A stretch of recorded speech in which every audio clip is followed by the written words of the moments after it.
Episode 4, the midnight collaboration. The midnight collaboration. कथावाचक।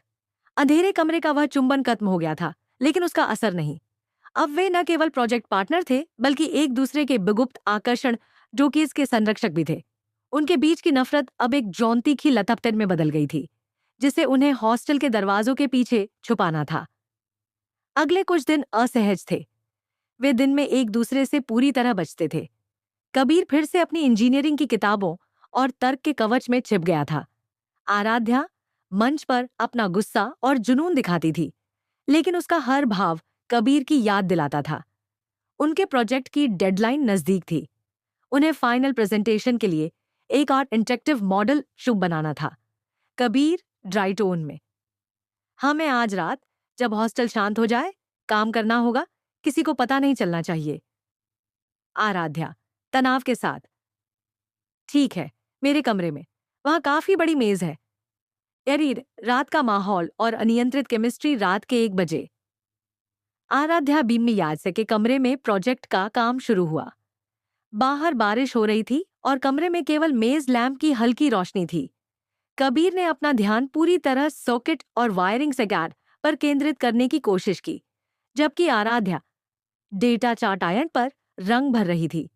लेकिन कमरे में इतनी जबरदस्त केमिस्ट्री गौबेरी थी कि काम करना लगभग असंभव था। हर बार जब उनके हाथ टूल या पेंसिल ज्ञान के लिए एक दूसरे से टकराते, तो वह आकस्मिक स्पर्श अधेरे कमरे की याद दिलाता था। कथावाचक। वे तर्क और भावना को एक साथ जोड़ रहे थे, लेकिन खुद की भावनाओं को नियंत्रित नहीं कर पा रहे थे। कबीर का तर्क इस बात पर केंद्रित था कि बिजली का तार कैसे जोड़ना है, लेकिन उसका दिल इस बात पर टिका था कि आराध्या को कैसे छूना है। आराध्या ने अचानक मेज पर रखे एक सर्किट बोर्ड की तरफ झुकी। उसकी लंबी काली जुल्फें कबीर के कंधे से छू गईं। कबीर ने एक गहरी सांस ली और काम से ध्यान हटाने की कोशिश में अपनी आंखें बंद कर लीं। 2 सेकंड इंटीमेसी, बांध तोड़ना। आराध्या ने सिर उठाया और देखा कि कबीर संघर्ष कर रहा है। वह समझ गई कि वह अब भी लड़ रहा है। आराध्या नरम चुनौती भरे लहजे में, क्या हुआ इंजीनियर साहब, क्या सर्किट बोर्ड ज्यादा दिलचस्प है मुझसे? कबीर ने आखिरकार हथियार डाल दिए। उसने अपना काम जमीन पर रख दिया, अपने चश्मे उतारे और उन्हें मेज पर रख दिया। उसके नजदीक आ गया। कबीर धीमी गंभीर आवाज में, तुम जानती हो कि यह मेरे लिए कितना मुश्किल है। तुम मेरी पूरी दुनिया को हिला देती हो और मैं है तर्क खोना परी बर्दाश्त नहीं कर सकता।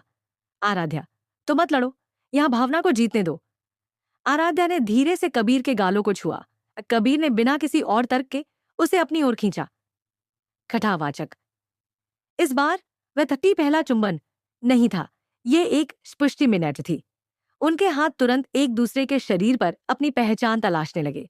उस क्षण में प्रोजेक्ट, डेडलाइन और हॉस्टल के नियम सब दूर हो गए। कबीर ने आराध्या को मेज से हटाया और उसे धीरे से बिस्तर की तरफ धकेला। बीर फुसफुसाते हुए, मैं नहीं जानता कि मैं क्या कर रहा हूं, पर मुझे इसे रुकना नहीं रीति चाहिए। आराध्या, मत रुको। शठावाचक। बाहर तेज बारिश ने कमरे की हर आवाज को दबा दिया था।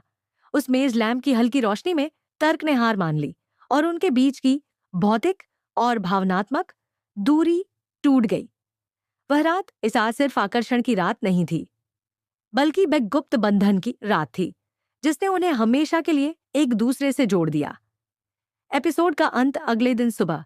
कबीर आराध्या के कमरे से अंधेरे में निकल गया। उसके चेहरे पर दोष नहीं, बल्कि एक अजीब शांति थी। आराध्या उठी और पहली चीज जो उसने देखी वह थी मेज पर रखा एक छोटा सा नया जटिल सर्किट बोर्ड। कबीर का तर्क और इंजीनियरिंग का उपहार। उसके बगल में एक छोटा सा हाथ से लिखा हुआ नोट था। नोट, तुम्हारी भावना जीत गई, लेकिन मैंने इसे ज्यादा कुशल बना दिया है, रात की तरह, प्रोजेक्ट की तरह। कबीर। कथावाचक का अंतिम वाक्य। अब उनका रिश्ता केवल चुंबन तक सीमित नहीं था। ये एक नया भावुक अध्याय डोजा था, जिसे दुनिया से छुपाकर रखा गया था। लेकिन हर गुप्त चीज को खत्म होना होता है। अब सवाल यह था, कौन सबसे पहले उनके रहस्य को जानेगा?